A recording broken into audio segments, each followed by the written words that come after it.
Nako mga kabibig, isang malaking pasabog na naman ang pinasabog ni Senator Raffy Tulfo. Binanatan niya ang DepEd, binuljak niya ang DepEd Secretary. Naku, ano ba ang nangyari mga kabibig?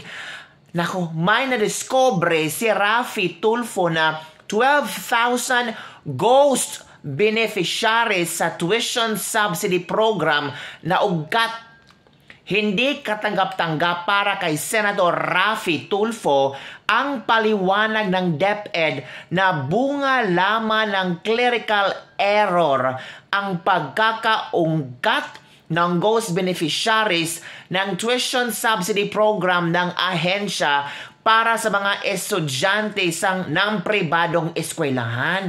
Nako, ano ba ito, VP sa Duterte? Nako, kayo pa naman ni Raffy Tulfo ang nagtapatan sa kung sino ba ang pwede maging president sa 2028.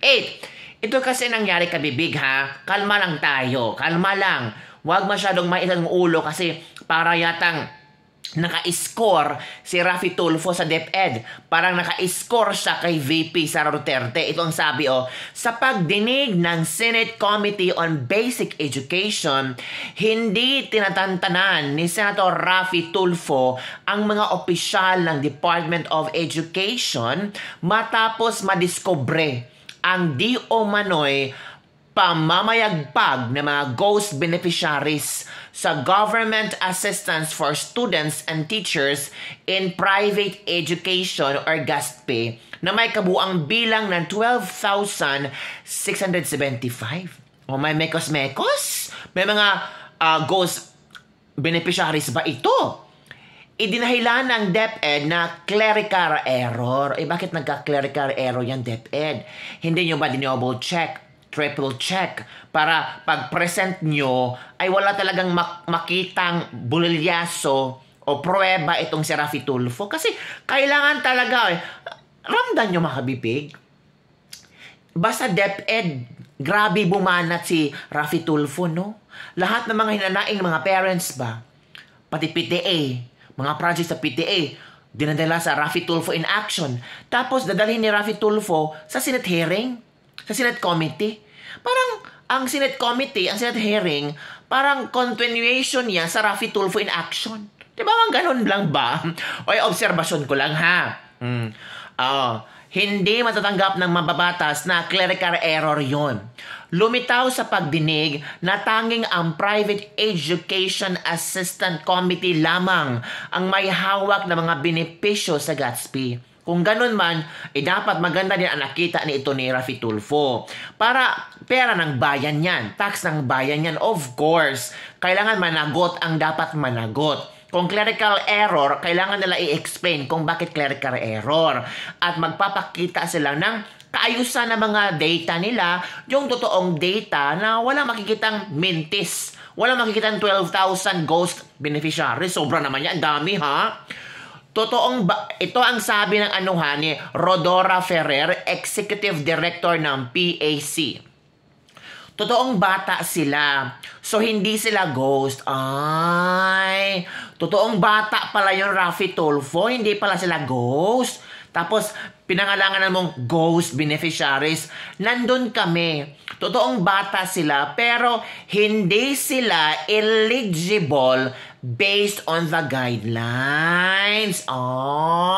May guidelines para Raffy Tulfo. Agad banat-banat ka, pero hindi ka nagbasa ng guidelines.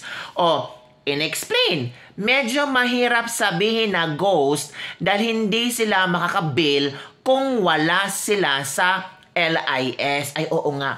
Yung yung anak ko, dapat pag grade 7, mag-apply sila ng GASTPE kasi nasa private school. Mga murang private school lang ba? So, kailangan talaga pag mag-apply ka ng GASTPE, kailangan merong LIS. LIS, ito yung learners, LIS? Ay, para ito yung wait muna kabibig, i-search ko kung ano ang LIS para hindi tayo mamali-mali dito. Ang LIS, mga kabibig, based sa aking pag-research, Learner Information System. So, bali, ito yung specific code number ng bata na kung saan tanging sa kanya lang ito. So, kaya, mahirap sabihin na ghost yung mga beneficiary dahil hindi sila makakabill kung wala silang LIS. Totoo, 'di ba? Hindi sila makakabill, hindi sila makakahingi ng GATSP kung wala silang LIS or Learner Information System. So hindi sila ghost beneficiaries. Hindi sila eligible based on the guidelines. Kasi wala silang LIS. Baka yung iba walang LIS, so nag-a-apply pa ng LIS. Yun pala. Batay sa datos na nakuha ng Senado, aabot sa 300 million ang nawala sa gobyerno na hinahabol naman ng DepEd sa mga pribadong eskwelahan. So may mekos-mekos ang pribadong eskwelahan. Gumagawa ng mekos-mekos. 300 million, 300 million talaga, nagiging milyonaryo na ang mga private school ngayon.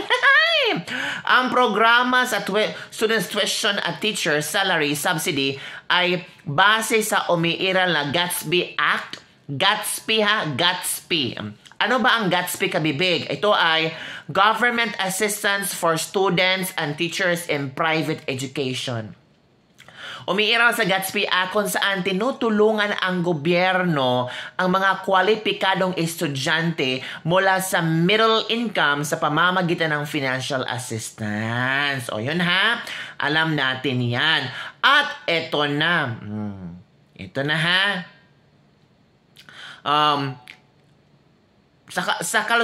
Sa kasalukuyan, tanging ang DepEd at Private Education Assistance or PEAC lamang ang nakakaalam ng listahan ng mga estudyanteng binigyan ng tuition subsidy, kaya malapit ito sa korupsyon sa pamamagitan ng ghost beneficiaries. So minungkahi ni Raffy Tulfo na isumite ng DepEd ang financial statement ng PEAC sa Commission on Audit. So sana makasumite ang PEAC ng statement para malaman talaga na walang mga ghost beneficiaries. Alam mo naman ang tao kung ano mga interpretasyon nila. Sabi nila, kasalanan yan ni VP Sara Duterte kasi korap yan, kurakot yan mula pa ng mayor. Ito pa, talambak ang korupsyon. Mana talaga sa ama yan si Sara Duterte. Swapang talaga sa pera yan. Uy, grabe naman kayo kasi makasabing swapang. Ito pa Raffy, sama-samang babangon magiging 1 billion. Ay, the next president si Raffy Tulfo. Pero bakit tumahimik si Raffy Tulfo sa loto? Pero kung about VP Sara at DepEd, grabe siyang bumanat. Naghahanap talaga siya ng problema kay VP Sara para bababa ang ratings nito. Hala? Grabe naman sila maka-observe. Ito pa, go lang Senator Raffy Tulfo, ugatin nyo kung ano ang tama at ilang paso mo si VP Sara. Hala? Hilig talaga yung ghost si Madam. Hilig ng mga ghost beneficiary. Dapat tutukan ang tama at wastong implementation ng ating batas alinsunod sa nararapat na parusa sa mga taong nagkasala. Hindi ang tsa-tsa saan walang diferensya. Yung mga huwes o prosecutor sa katulad ni Jimboy case, kahiya-hiya ang nasabing desisyon. Ano ba yung... Raffy Tulfo, nasaan na ba ang PCSO? Balikan mo ang isyo. Galing talaga ni Idol, Trapo, Tulfo. Kamusta naman po ang master ng PCSO si Mang Mel? Nasaan po, Raffy Tulfo? Ipatawag nyo ulit sa Senado. Ano? So mga kabibig, ano ang iyong reaction dito? May naobserbahan kasi ang mga netizen pag tungkol kay VP Sara ang issue tungkol sa DepEd, iba ang atake ni Raffy Tulfo. Oo, talagang banatan kung banatan. Laglagan kung laglagan. Pero ang PCSO daw, bakit bigla siyang tumahimik? Ano ba ang nagpatahimik kay Raffy Tulfo? Meron kaya na nagpatahimik kay Raffy Tulfo? Naku mga kabibig, hintayin natin ang mga latest updates. Alam niyo naman ang mga Pilipino, no? Pag may social media, alam na kung ano ang mga importante ngayon at kung lahat ng topic, lahat ng latest news, kailangan talagang alam ng mga tao. Diba? So yun lang mga kabibig. Don't forget to like, subscribe, and share this video. Bye everyone! See you next time!